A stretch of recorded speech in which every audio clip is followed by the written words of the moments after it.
Chapter 2. At the same time as Nikki's drug pusher was being processed by the custody sergeant, a young woman was picking her way hesitantly along the dark sea bank. The track was muddy and uneven, full of waterlogged trenches and gullies, and although she knew it well and carried a pretty useful torch, it really wasn't a good place to be at night. She shivered, pulled her short denim jacket tighter across the thin, skinny t-shirt, and thought that maybe she had made a mistake in rushing out here to meet him. In daylight, it was different. She hated the town, and whenever she could, she would escape to this strange water world. Out here, you could look across the vast stretch of marshland, see flocks of migrant seabirds and hares and rabbits, and no people. In the distance, you could sometimes see the silver-grey waters of the wash, and you could always see the clouds.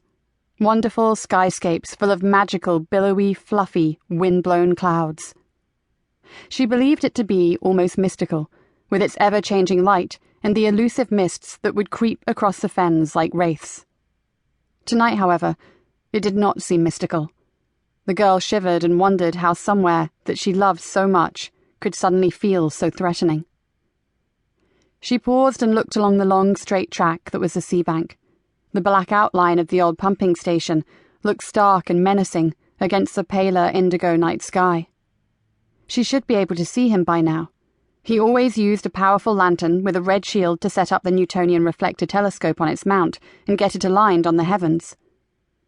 But she could see nothing, and something about that darkness bothered her. So did the fact that he had sent her a text. It was so out of character.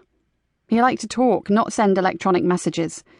In fact, he was the only person she knew that owned a fountain pen and used ink from a bottle. From the moment that she received the message, she had felt puzzled. Earlier, as she had pulled on her rambling boots, she had wondered about the uncharacteristic secrecy. It just wasn't his way. He would visit her, or ring if pushed. He'd blurt out something about the tilt of Saturn's rings, or he'd got some brilliant new lens and some deep sky viewing would be showing some glorious double stars that she just couldn't miss. She knew that most people considered him a freak, but where they saw an anorak, she saw someone driven by passion, and that was something she could relate to. She stopped and tried to ring him, but his phone was switched off. Her anxiety increased. If she took the message at face value, he had seemed desperate that she meet him.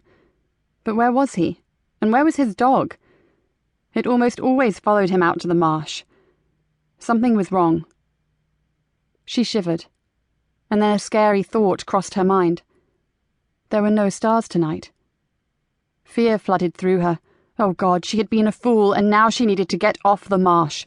If he wanted to see her, he could damn well... Something far darker than the night was roughly pulled over her head, and an arm snaked around her throat, forcing her neck backwards and her throat to close. She jerked her arms and legs, frantically kicking and beating uselessly at her unseen assailant. Then a rushing noise filled her ears, and bright lights exploded behind her eyelids.